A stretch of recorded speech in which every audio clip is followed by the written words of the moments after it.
أعزائي الطلبة، السلام عليكم ورحمة الله. رمضان مبارك، كل عام وانتم حيين وبصحة جيدة إن شاء الله. Nous allons terminer notre perspective de travail avec un TD5 qui est en relation avec un chapitre 5. Ce sont des TD qu'on a dû modifier vu la conjoncture actuelle et nous allons terminer dans ce sens, dans ce schéma jusqu'au TD7 Inch'Allah. Alors, je vous ai mis dans ce TD 4 exercices, toujours comme d'habitude, c'est de donner des explications des termes scientifiques ainsi que des définitions et de répondre à des questions directes. Alors, le premier terme scientifique, c'est la diversité biologique. Le deuxième, l'écosystème, les chaînes alimentaires, un biotope, la biocynose, un binôme. Le deuxième exercice, je vous ai demandé d'expliquer le terme scientifique facteur édaphique et de donner des exemples.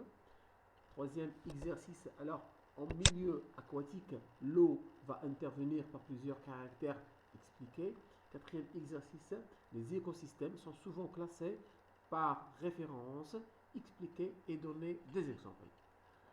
Alors les réponses seront comme suit. Pour l'exemple 1, alors la diversité biologique.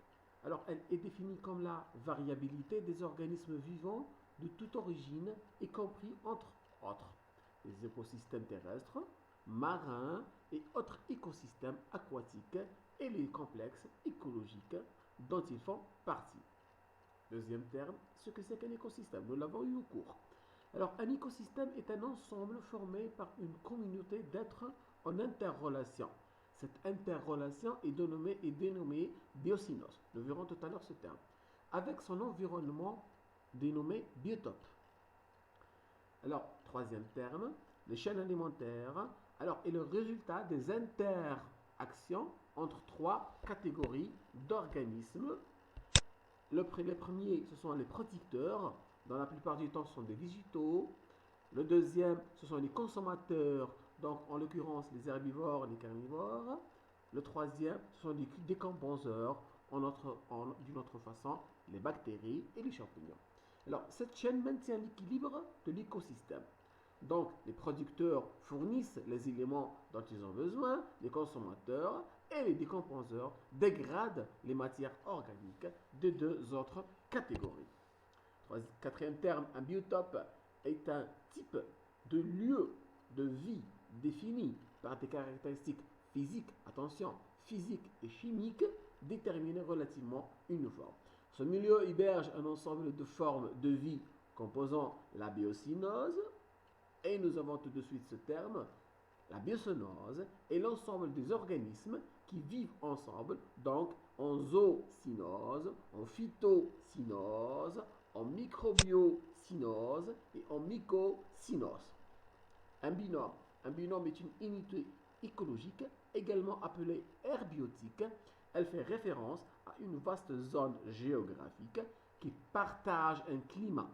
Donc, le même climat, qui partage un climat, une faune et une flore similaires, comparables, la même.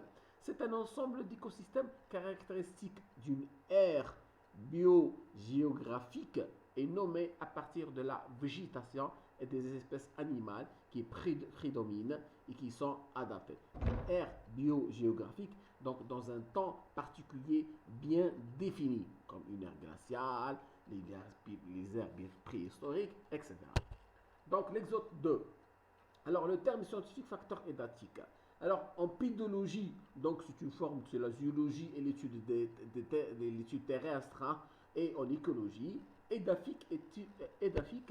Alors le terme édaphique est une nature liée au sol. Les qualités de facteurs édaphiques peuvent caractériser le sol lui-même, y compris le drainage, donc le drainage de l'eau, hein, la texture et les propriétés physico-chimiques telles que le pH du sol. Alors, pour des exemples, nous avons la structure, la texture des sols, puis la porosité. Donc, la porosité, c'est la forme là où le sol permet à l'eau de passer. Donc, c'est une terre poreuse. D'accord? C'est une terre poreuse. Alors, exemple 3. Alors, en milieu aquatique, l'eau va intervenir par plusieurs caractères expliqués. Nous avons vu au cours qu'il y a quatre caractères référentiels qui sont, par sa tension superficielle, qui va permettre le déplacement de certains animaux, par son pH, près de la neutralité, mais on trouve des endroits où le pH varie entre 5 et 9, par ces gaz dissous, en l'occurrence CO2, l'oxygène, l'H2S, qui peut empoisonner certaines espèces animales, puis par les sels minéraux dans l'eau de mer. La moyenne des sels minéraux est de 34,48%, 48 grammes par kilogramme d'eau. Alors, l'exo 4, les écosystèmes sont souvent classés par référence expliquée et donner des explications. Là, je vous ai donné l'explication et les écosystèmes d'une manière générale et complémentaire. Alors, nous avons l'écosystème continentaux, alors, ou terrestres, tels que les écosystèmes forestiers, les écosystèmes prairies, et puis les agroécosystèmes. Donc, ce sont les écosystèmes agricoles. Les écosystèmes des eaux continentales, pour les écosystèmes lentiques, des eaux calmes, à renouvellement lent, exemple les lacs, les marécages, les étangs. Alors, les écosystèmes lotiques, des eaux courantes, alors les rivières et les fleuves. Et troisièmement, nous avons des écosystèmes océaniques, donc en l'occurrence les mers et les océans. Merci pour votre attention et à la prochaine.